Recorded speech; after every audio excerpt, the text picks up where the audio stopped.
¿Qué tal amigos y amigas? ¿Cómo están? Bienvenidos a otro podcast de Lector como Artesano. Hoy en una tarde hermosa, súper luminosa y primaveral, incluso con algunos grados más, ya coqueteando con el verano. Así que bueno, mucho tiempo pasó desde mi último posteo, pero bueno, tenía ganas de también tomármelo con calma y también un poco confesar que estuve con muchas dudas de grabar un podcast sobre política, historietas y demás. Toda esta cuestión que se volvió a hacer viral sobre el maltrato que sufren en las redes sociales investigadores o personas que investigan historieta y sobre todo, bueno, Facundo Saxe y toda la gente que ya desde hace rato, desde el 2015, por decir, poner una fecha, trolls y gente en Twitter o demás plantean la infantilización extrema o la absoluta vacuidad o que es absolutamente banal y estúpido estudiar historietas.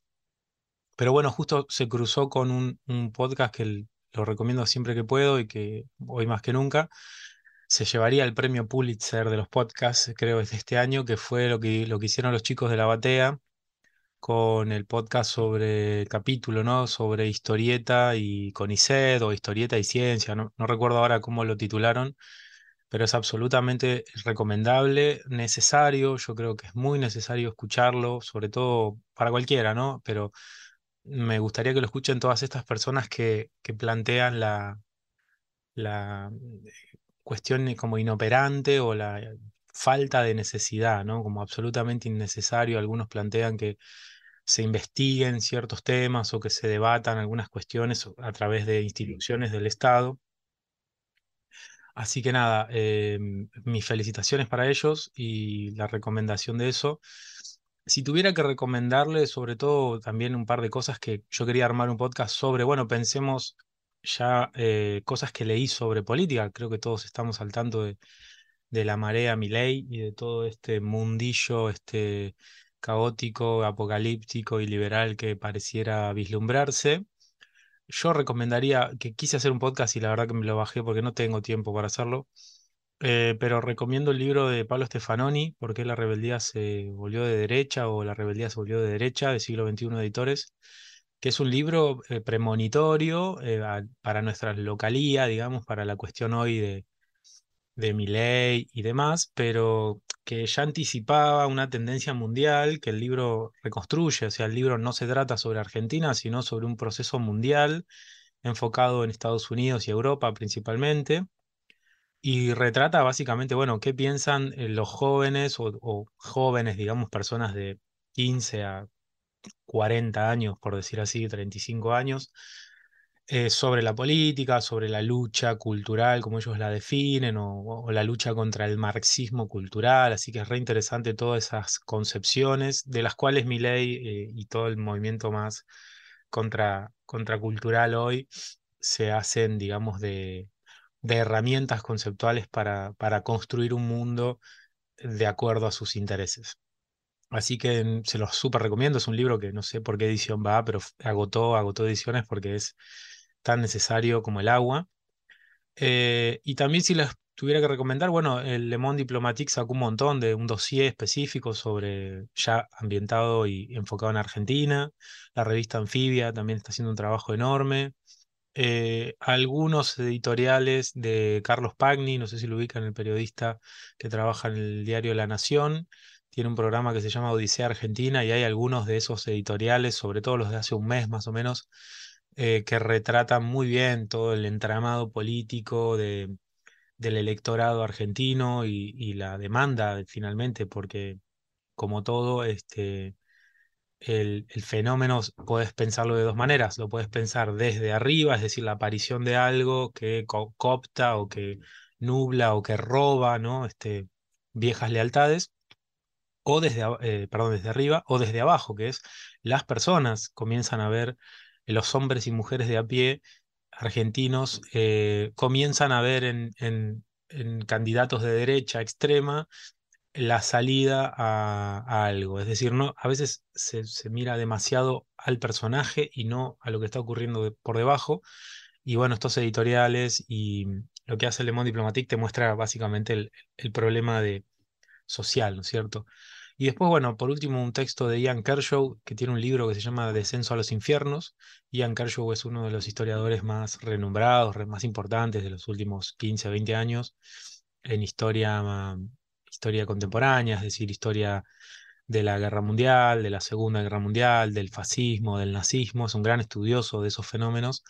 Y lo que él dice en ese libro y en otros más es que, bueno, las condiciones para que surjan movimientos fascistas a principios de siglo, que son lo más parecido a lo que hoy es, ya vamos para casi 10 años, 15 a nivel mundial, de Trump, Bolsonaro y movimientos así, es una especie de crisis cultural, política y económica que se produce y que eso genera una transformación y un pedido de alguna suerte, una especie de revolución, pero desde la derecha, ¿no?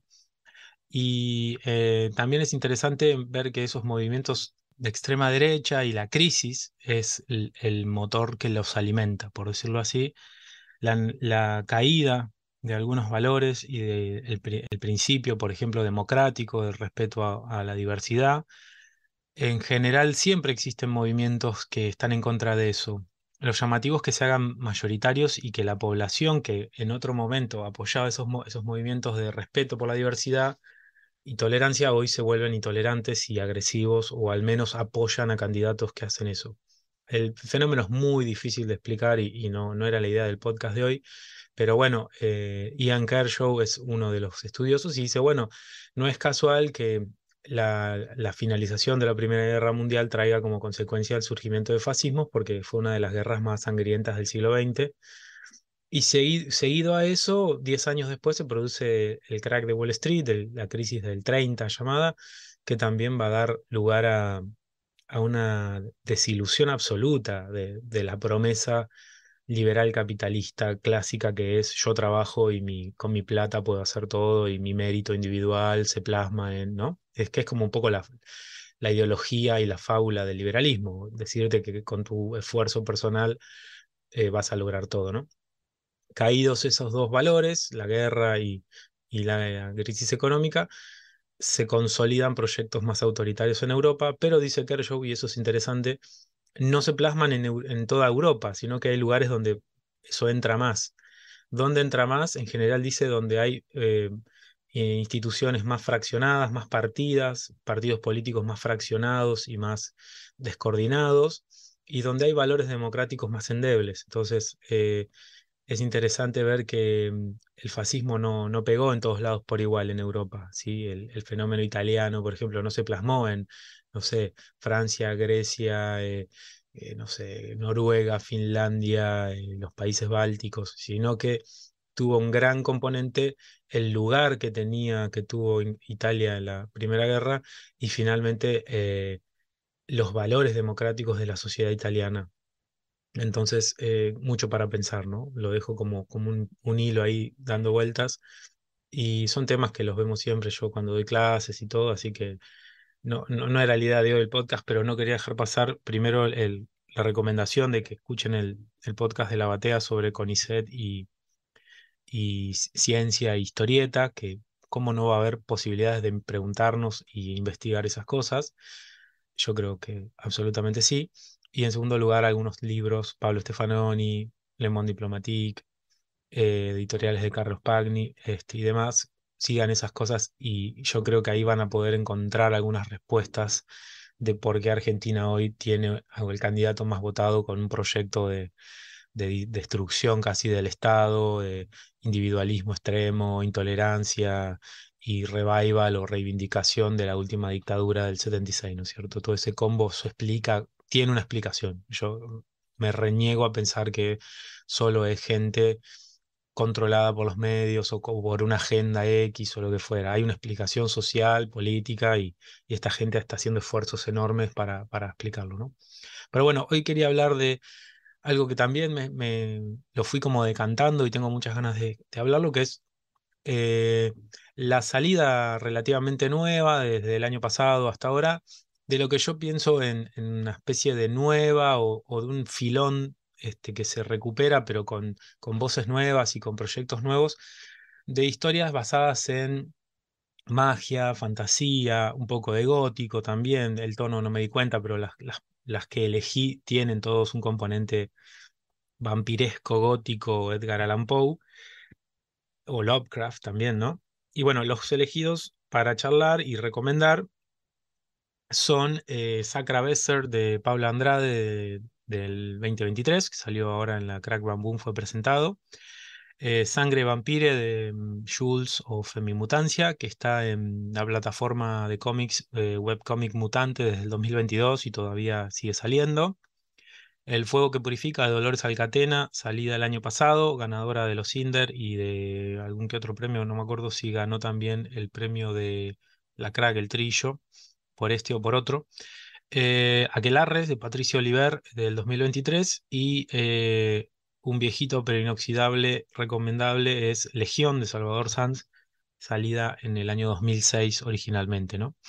Em, ¿Qué decir de todas estas obras? Bueno, en principio son obras profundamente creativas, profundamente en el sentido de que están buscando dialogar con algo que ya todos conocemos y que, como pasa muchas veces cuando uno lee estas temáticas, remite a otras que leímos, vimos en películas o leímos en libros o en otras historietas, pero todas tienen un sello personal muy genuino, sí, es una búsqueda muy original. De original quiero decir que no, si bien van a dialogar con elementos clásicos del género, en todos los casos hay una voz propia que está queriendo enfatizar algunos ejes y sobre todo eso se ve bastante en la trama, pero no solamente, sino que en la parte estética hay un idioma propio muy logrado y que es por eso que las recomiendo. ¿Significa esto que son las únicas? Absolutamente que no, hay mil. No sé, les puedo recomendar desde Necrodamus y para atrás también, Breccia, el viejo haciendo el Lovecraft, pero bueno, nos vamos medio al mundo y sus alrededores, entonces me gusta a veces hacer como una especie de curaduría, una selección para destacar cosas que obviamente ese camino está poblado de grandes trabajos también y que serán objeto de alguna otra recomendación posterior, ¿no? Podríamos hablar de Gillette también, que le hice un podcast hace un tempito, etcétera. Empiezo por Sacra Besar, de Paula Andrade. Paula Andrade ya también la entrevisté hace 2 años ya, mira, pasó un montón. Y bueno, es para mí una de las autoras más talentosas de los últimos 10 años. Está yo creo, en un periodo de maduración muy sostenido ya en el tiempo, donde los trabajos de ella es muy difícil que te desilusionen desde lo gráfico, lo estético. Después estará el gusto de cada uno por su faceta más de guionista, pero acá me parece que con Sacra Besser hace algo que es muy jugado, que es apuntar en primer lugar a la serialización, porque todo da a entender que es un tomo de varios, y en segundo lugar es la construcción de un mundo que tiene unas reglas y que no son reglas necesariamente perezosas o facilongas, sino que es un mundo muy intrincado donde existe una orden y donde existe ¿cómo se dice? Un mundo con unas reglas que son de un orden de complejidad y de profundidad que cuesta por momentos seguirle el paso, ¿sí? Si tuviera que compararlo con algo que lo voy a hacer a modo de elogio, es como cuando yo vi por primera vez Evangelion, por ejemplo. Cuando vos ves el primer capítulo de Evangelion, te quedas mirando, Nerv, el coso, Los Ángeles, esto, aquello, el tercer impacto y el coso, y qué sé yo, y vos así, te quedas como regulando, ¿viste el meme de la señora que están con los símbolos de matemáticas? Como estoy entendiendo todo, no, ¿no? Y creo que Paula en ese sentido te, te respeta como lector en ese sentido de que no te infantiliza y te va a contar todo con una voz pasiva, una voz en off, y te va a poner un cartelito al principio. Entonces, eso tiene como riesgo que mucha gente diga, no lo entiendo, qué raro que es esto, re rebuscado, bla. Pero yo apuesto a que, en primer lugar, esto es una serie de otros capítulos, con lo cual es como que, pues repito, es como que ustedes vean el primer capítulo del ataque de Eva de Ataque del Ángel y digan, esto es una mierda, no se entiende nada, tipo, cerremos la persiana y vamos a otra cosa, porque no sé, si miro Dragon Ball es más fácil y más accesible y está mejor. no quiere decir que una cosa obture la otra, pero digo, ojo con la crítica medio plateísta, boluda, de, ah, no, esto tenés que hacerlo así, esto tenés que hacerlo acá. Es una mina que tiene mucho oficio, mucho talento y que está desarrollando un mundo que es complejo, ¿sí? Entonces es un mundo profundo, que hay mucho laburo, que hay unas referencias a una orden, como una especie de orden sacerdotal, como para que entiendan la dinámica de ese mundo es, hay una especie de evento, un tercer impacto, por decirlo así, y hay a partir de ahí como que la realidad se abrió a otras, como a una especie de dimensión paralela o la que permite la llegada de unos seres símiles a diablos o espíritus o demonios. Pero lo que está más bueno de eso es que esos bichos, por decirle así, que ahora no me acuerdo cómo se llaman, porque después, y esto está bueno, ya es un spoiler, pero bueno, muchos ya lo hicieron, cuando termina el primer tomo hay un códex o un índice de esto, ¿no? De un poco de empezar a bajar, que es un poco ay, no me acuerdo cómo se llama en Evangelion, cuando sale la película, sale con un librito, que ahora no me sale el nombre, me sale como la Cruz Roja o la Cruz, no sé qué, que era un compendio para explicar cosas que al final fue lo que, por ejemplo, la láser de Oberto lo publicaba y todos terminábamos de entender cosas que nadie quiere blanquear que no las había entendido, pero después de leer ese librito se podía, ¿no? Los bichos, estos se llaman Dibuk. Dice, mal común en Sacraveser, un ser sombra que se exalta ante las emociones negativas no resueltas, capaz de poseer a su huésped. Se alimenta de Neuma, que es la energía de ese mundo, y es altamente contagioso. Atrae a personas empáticas y las drena. Entonces, ¿qué es lo que me gustó? Me gustó esta idea de que estos bichos, estos Dibuk, se hacen más fuertes en donde hay emociones negativas no resueltas. Es decir, la emoción de la gente, su tristeza, su ansiedad, es un canal para que esos bichos se hagan más fuertes y por eso hay que tratar de evitar eso y los cazadores de este mundo que son la familia Ligieri, estos especies de John Constantine, por decirle así, una orden muy poderosa que se encarga de eso, sabe que esas pasiones y esas cuestiones emocionales son canales donde se hace más fuerte estos bichos, ¿no? Y para cerrar eso, esta familia, este clan, que son como ¿no? El doctor que lucha contra los vampiros, en la jerga, digamos, bueno, me sale, no es la jerga, en el canon, en la explicación no sé, de Drácula, siempre está Van Helsing, ¿no? Bueno, ¿quién es el Van Helsing de de este mundo? Son los Alighieri, que son, ya te digo, no me acuerdo si Alighieri es la familia. Sí, Ordo Sancti Alighieri es una orden de taumaturgos capaces de usar Blesian fundada por Virgilio, bla, bla, bla. No me acordaba si Alighieri era el apellido de la familia. Bueno, en fin, lo que quería decir era que esta orden recibe el apoyo de ángeles y esos ángeles ayudan a luchar contra estos monstruos. em, y a partir de ahí, bueno, se desata todo a partir del asesinato de una persona, de la búsqueda de explicaciones, hay algo similar a un policial por momentos, ¿no? Que no llega a ser tampoco un policial puro y duro, pero en ese contexto y ese mundo sobrenatural, el plot, por decirlo así, el desarrollo de la trama está enfocada en el asesinato misterioso de una figura y empiezan a salir secretos, mentiras y cuestiones que pongan en peligro incluso la realidad de ese mundo, ¿no? Así que nada, como aviso, es eso, no te va a regalar explicaciones em, así rapidonas, tenés que ponerte a tiro con todo lo que está pasando, hay una sensación inicial de extrañeza, de sentirte un poco desorientado. Yo creo que es parte de lo que está buscando, es que vos entres a la conversación sin intermediarios demasiado dóciles, entonces entrás como a un mundo que ya se rige con una estructura y con una forma muy lograda. Yo creo que es lograda, es muy lograda, ¿sí? Y esa es la sensación que me quedó, es una sensación de medio Gainax, así como de estar leyendo y mirando cosas que tienen esa ambición, ¿sí?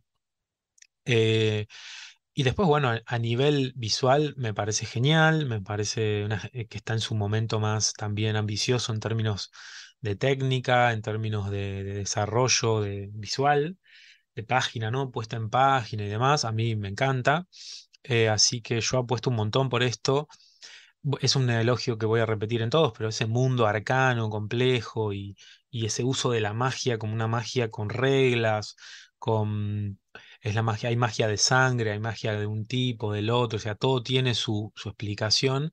Es lo que yo apuesto. A mí el tipo, yo tengo un debate ahí con interno, pero no tan interno, cuando mucha gente, por ejemplo, la película Doctor Strange y el multiverso de la locura, le encantó, le pareció genial. A mí me pareció una mierda total porque que Doctor Strange haga cualquier cosa todo el tiempo, haciendo alusiones al libro fulanito, orden, qué sé yo, y viste.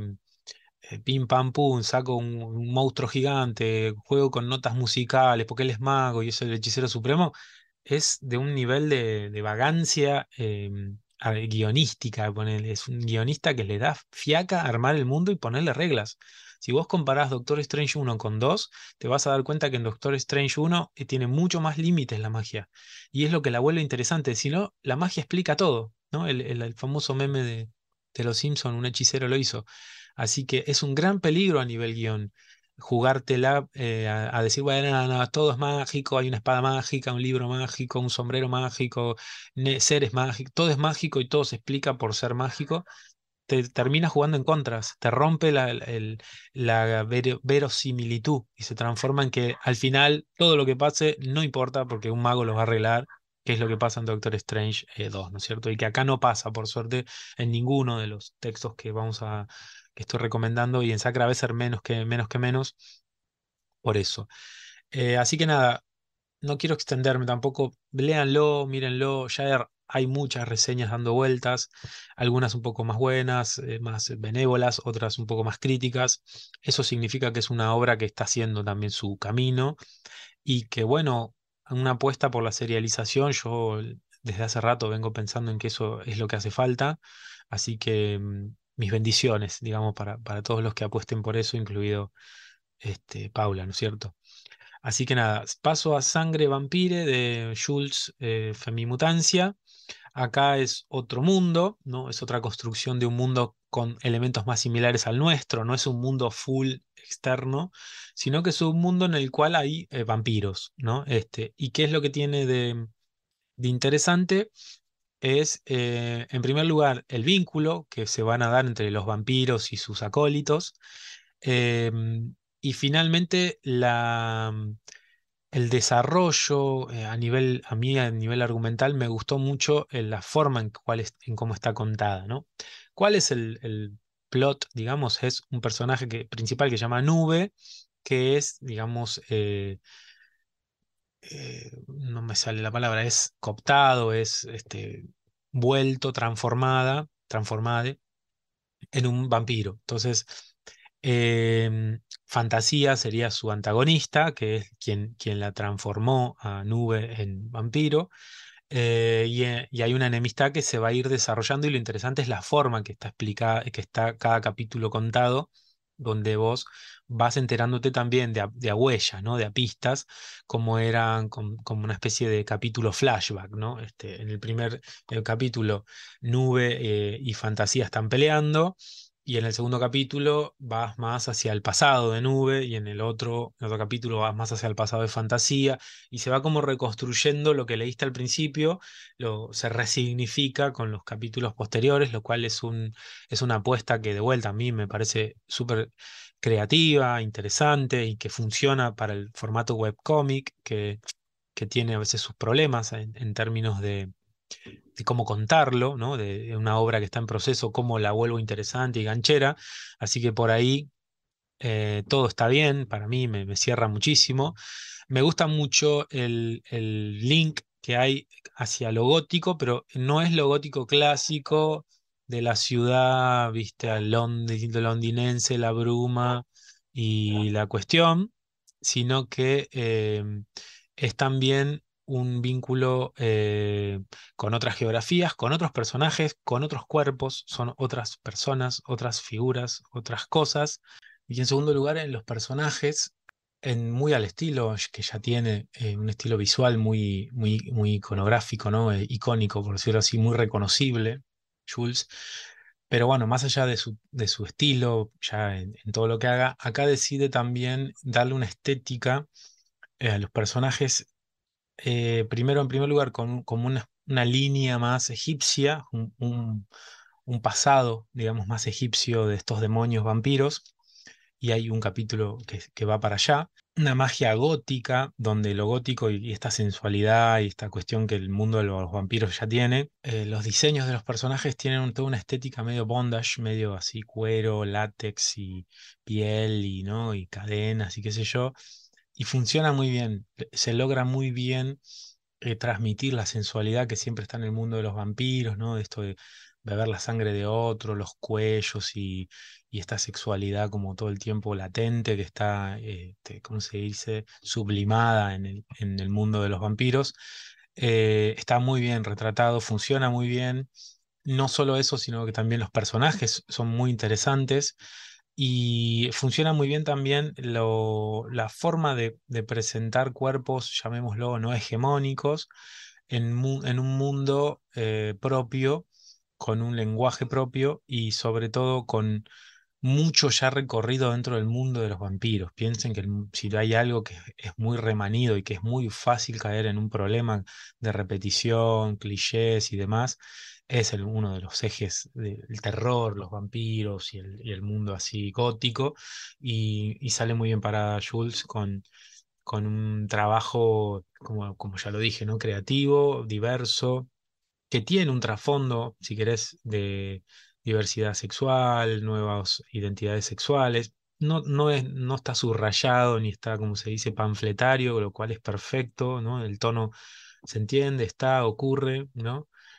Hace poco me vi 2 capítulos de la nueva temporada de Sex Education y va por ahí, o sea, hablar de género no es, viste, el panfleto y el discurso y qué sé yo, sino que los personajes vivan cosas dentro de su sexualidad. Y acá eso está también y está perfecto, ¿no es cierto? Dentro de la descripción del mundo mágico y la sangre y las cuestiones, ¿no es cierto? Hay también algo de ese mundo de la sangre, de ese mundo del dolor y de la erotización del dolor que el mundo de los vampiros tiene y que Jules lo supo como canalizar con su voz propia. Así que la narración está muy buena, los plot y los mini argumentos de cada historia están muy buenos también. Me gusta el cambiar de épocas para explicarme como tipo pieza medio detectivesca. Así que sigue en curso todavía, al igual que Sacraveser.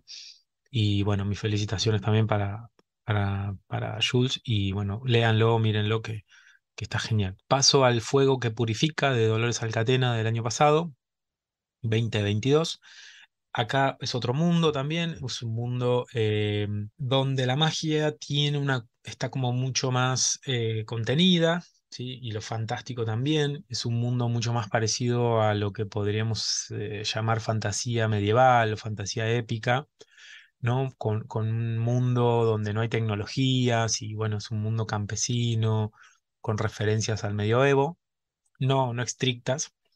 Y hay un personaje que se llama Arro, que es perseguida ella y su familia por ser, diríamos, brujas, pero bueno, en esa época, en ese lugar se llaman sabias, y estas sabias son perseguidas por una especie de inquisición que las prende fuego y las crucifica, por decirlo así, ambas cosas, porque hay una disputa religiosa sobre la interpretación, digamos, de qué son las sabias estas y quienes tienen la facultad finalmente de imponer una verdad frente a otra, ¿no? Entonces aparece este, muy al estilo Caliban y la bruja, o libros que te muestran el reverso de la lucha contra la brujería, que básicamente es la lucha de un sistema para imponer sus condiciones y para eh, modelar las formas de creencia y obligar a las personas a creer en unas cosas y otras, ¿no?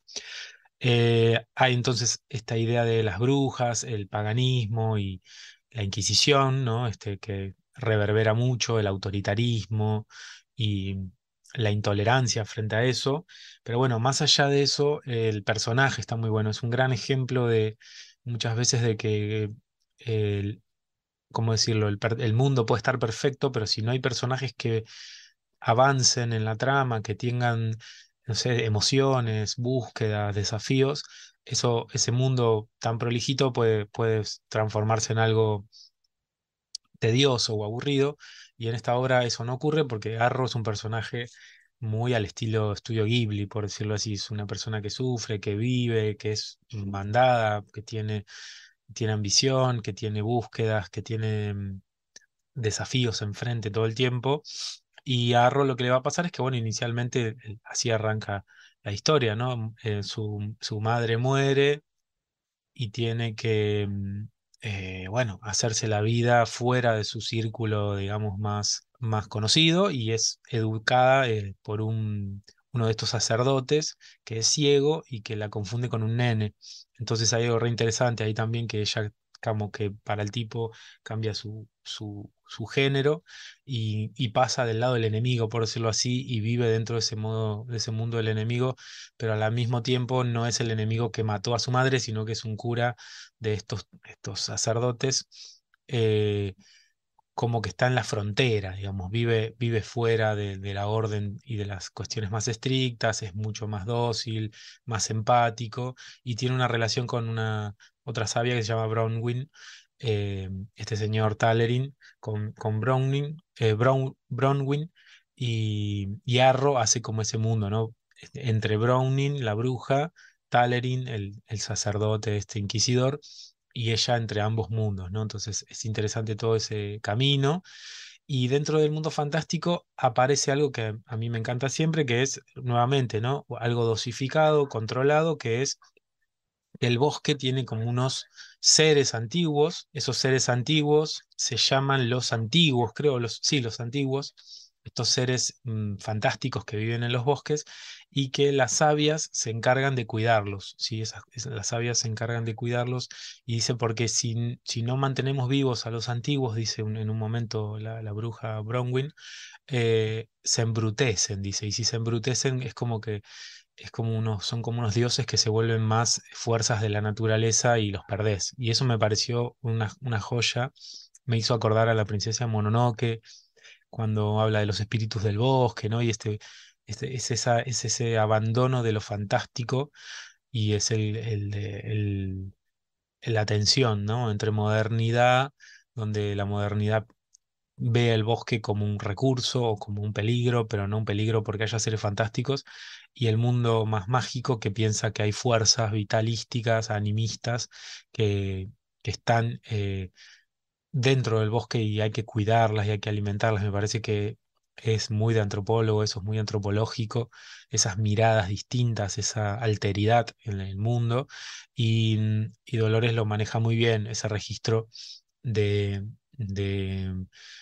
del mundo conocido a través del humano y representado desde lo humano para los humanos, ¿no? Y estos seres son seres como medio eh, que se esconden, que no hablan directamente. Y bueno, otra joya me pareció también el uso de las cabras, la cabra que tiene también un efecto simbólico muy tradicional y muy fuerte en el mundo, en nuestro mundo judeo-cristiano, en nuestra cultura, por llamarlo así, mitología judeocristiana. Me pareció un hallazgo, me parece que es genial eso. Em, no quería hacer referencias, pero bueno, si hay que hacer referencias, recordaba, me vino a la mente, y no quiero comparar. Posiblemente esto lo saque, pero bueno, si lo dejo, lo único que quiero decir es que otra gran persona que sabe retratar muy bien todo los mundos mágicos, su diversidad y sobre todo lo sagrado. Cuando el mundo mágico tiene elementos sagrados, es más difícil que hacer monstruos. No quiero como acá plantear una falsa dicotomía, ¿no? Pero es más fácil hacer demonios, monstruos y seres oscuros que seres mágicos de luz y de que te puedan transmitir esa luz, ¿no? Siempre se cuenta que de la Biblia, no, ¿cómo se llama? De la Divina Comedia, toda la gente, lo que más lee la gente es el infierno, pero lo que es más difícil de retratar fue el cielo, ¿no? Incluso los grabados de Gustave Doré y todo son geniales cuando representan la grandiosidad del cielo y no solo la oscuridad de las cavernas, del abismo, del infierno, ¿no? Entonces, lo que hace muy bien Dolores es eso, retrata no solo la oscuridad de esos entes, esa peligrosidad de lo arcano, sino también la majestuosidad de estas cabras que desde las sabias son como las que ordenaron el mundo de alguna manera y son como los dioses de esos dioses más paganos, ¿no? De esas culturas no institucionalizadas y más paganas.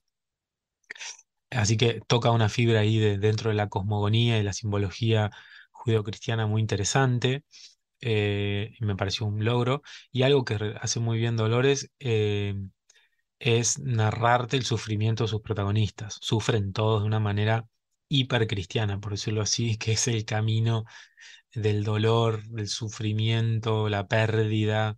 Y eso tiene también otra referencia al mundo cristiano, ¿no? Digo, piensen que los católicos somos los únicos que tenemos un Dios simbolizado en su muerte y su tortura, ¿no? Si uno piensa en Buda, ¿no? Aparece el Buda gordo, el Buda flaco, qué sé yo, pero es alguien que está en un estado de meditación. Si vos pensás en en la iconografía judía, no hay, justamente no hay iconos de personas, sino que es más bien algo que es imposible de graficar, de representar. Lo mismo el mundo musulmán. Pero el mundo católico es un mundo sufriente. Tenemos la cruz, ¿no? El crucificado, el torturado, es nuestro Dios, es el Dios torturado. Entonces me parece que Dolores ahí toca esa fibra y sin repetirla a full, le da un tono excelente, ¿no? Em, Así que nada, me pareció otra modulación del mundo fantástico, esta vez mucho más anclado desde la religión, no tanto desde la fantasía per se, pero que tiene elementos de mundo fantástico que están muy bien dosificados, ¿no? Si vamos retratando, hay distintas formas de dosificar eso y en todos salen muy bien parados todos los autores y las autoras. En este caso es un tomo unitario, es una historia unitaria, también súper recomendable, de vuelta creativa, ¿no? Y bueno, y cierro con Aquelarres, que es de este año, de Patricio Oliver, otra propuesta absolutamente distinta, aunque dentro de lo mismo. Eh, digamos, el punto es bueno, Aquelarres creo que se lo saben todo, el Aquelarres era la reunión de brujas, de acuerdo con la Inquisición o con los católicos y protestantes que decían adoradores del diablo o adoradoras del diablo que se reunían de fuera de la aldea en los bosques para hacer cultos satánicos, ¿no? De acuerdo a la cosmogonía, la idiosincrasia católica de la Inquisición y del orden establecido. Entonces, tomando eso, lo que hace Patricio los transforma, si lo tengo que explicar rápidamente, los transforma en una especie de X-Men, que también son parias y son excluidos y expulsados. Entonces, las brujas que forman los aquelarres, cada una tiene un poder distinto, un uso de la magia, por decirlo así, que viene también de lo antiguo, de lo arcano, y estos aquelarres son como reuniones de mujeres antiguas poderosas que están luchando contra fuerzas de la autoridad fascistas, por diríamos, ¿no? Fanáticos, defensores del autoritarismo, de la tradición, y ellas mantienen, digamos, una lucha contra todo eso. Pero está muy genial cómo resuelve la cuestión de cómo tienen esos poderes y a través de qué manera pueden o no aplicarlos. Entonces, me parece está buenísimo. Se apoya en tres grandes personajes, Benedetta, Inda y Chie o Kie, una más traída desde lo europeo, la magia europea, otra desde la magia más mesoamericana y la otra el Japón oriental. Entonces, abreva de cada cultura, desde léxico y palabras hasta formas de pensar la magia desde todos esos mundos, y eso me pareció súper excelente. Em, Tiene todo un estilo, Chris Claremont lo ha dicho él varias veces y en la primera página lo aclara casi como diciendo, me encanta, es lo que hago, me gusta y está súper bien. Y bueno, dentro de esto, ¿cómo funciona el mundo? Bueno, funciona con un personaje que va a ser un poco de nexo con todos, que es, no me acuerdo ahora el nombre, a ver si lo tengo por acá, el personaje que es un varón, es un chico, un echique podría ser también, Janino, ¿sí? Tiene una facultad que es insospechada, que es poder usar la magia siendo un varón, ¿sí? Esto es porque el mundo em, estaba como ordenado en que las mujeres tenían esa capacidad de hacer magia, ¿no? Entonces, ¿cómo es posible que este tipo, este Janino pueda desplegar la magia? Y bueno, en el medio ocurre todo el desarrollo entre las fuerzas, digamos, de la autoridad mala, tradicionalista y las magas, las brujas de los aquelarres, ¿no? Así que ese mundo tiene un pulso propio, un estilo superheroico sin llegar a sonar demasiado huevón, por decirlo así, porque a veces las historietas superheroicas pueden recaer en medio tontón, ¿viste? Como explicaciones donde se agarran a piñas porque sí, ya está. Acá no, entonces eso está muy bien. Toda esa diversidad de brujas, magas, eso está genial, el aquelarre, el uso de los espejos, qué sé yo, como para funcionar el mundo está bárbaro. Eh, y el uso de la palabra, me pareció una genialidad que las brujas utilizan la palabra y hay tipografías distintas para cada vez que cada una usa la magia, ¿no? Me pareció genial. Y al igual que Jules y que Paula, el uso de página me parece que está genial también. En este caso, esta obra es a color, así que los colores también le suman un montón a esta creatividad, a esta diversidad y a esta lucha entre luz y sombra adquiere como una dimensión distinta. Y el laburo de ese, la verdad que es muy interesante. Y también es otro que apunta, me parece, a la serialización o a seguir charlando de estos temas en otros formatos quizás. Así que bienvenidos todos estos proyectos. Cierro con Legión, básicamente porque es la recomendación, es como que si te gusta la ciencia ficción tenés que haber visto, no sé, Blade Runner, ¿viste? Si ya Blade Runner está más manchada que... Pero no obstante, si vos la pones hoy, funciona como película. Y esto es algo parecido, ¿no? Legión es del año 2006 de un Salvador Sanz mucho más joven, ¿no? Pero igual o más de creativo. Eh, y Legión lo que siempre me pareció genial de esa obra está mucho más para el lado del terror, más para el lado de sangre vampire, pues como lo acabamos de decir. Es muy Lovecraftiano, del mundo fantástico, oscuro, incomprensible, irrefrenable, y donde los seres humanos son arrastrados por todo un mundo mucho más hostil y un mundo mucho más que lo fagocita, ¿no? A la humanidad la consume en la oscuridad de ese mundo arcano y lo hace perfecto. Para mí tiene muchas obras buenas. Salvador Sanz, yo creo que esta es en algún punto muy maduro ese planteo, porque bueno, está retratando, la trama es que en Buenos Aires empieza a llover sangre eh, y aparece como una cara en el cielo que es incomprensible por qué aparece esa cara, ¿no? Y mientras eso va pasando, ocurren como unas novedades muy llamativas, que es un nuevo color se descubre, una obra de arte y demás, que son inexplicables, y un joven protagonista que toca en una banda se pone a tocar y no se da cuenta que estuvo como 2 días tocando música, ¿no? Entonces, lo que es de alguna manera el canal para explicar todas estas anomalías es que esas formas atípicas de arte fueron y lo abrieron de alguna manera un portal o una transformación a un mundo oscuro de seres que están invadiendo la Tierra.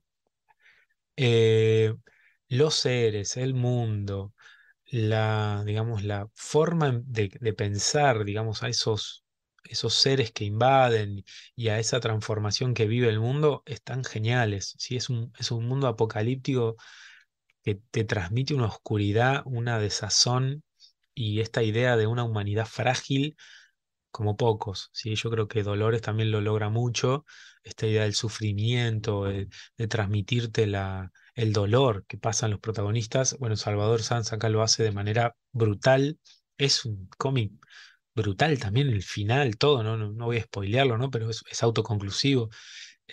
Y nada, es un imperdible, yo se los recomiendo, es del año 2006, o sea, está cerquita de cumplir 20 años y tiene, lo abrís hoy y no envejeció ni un poco. Y bueno, Salvador Sanz siguió haciendo una obra muy prolífica, ¿no? Como Nocturno, Ángela de la Muerte, El Esqueleto, o ahora con, ¿cómo se llama? Mega, ¿no? Que es más ambientada en tipo en kaijus o monstruos gigantes. Pero me parece que acá un poco hermana o se enhebra bien con todo lo que acabamos de decir, que es cómo explicar un mundo mágico, sus reglas, y sobre todo transmitir y contar una historia dentro de ese mundo. Acá es 10 de 10 y no se la pueden perder. Si todavía no lo leyeron o están dudando de qué comprar de él, vayan seguro acá que no va a pifiar, no van a pifiar, no se van a salir defraudados. Así que nada, quería hablar un poco de eso.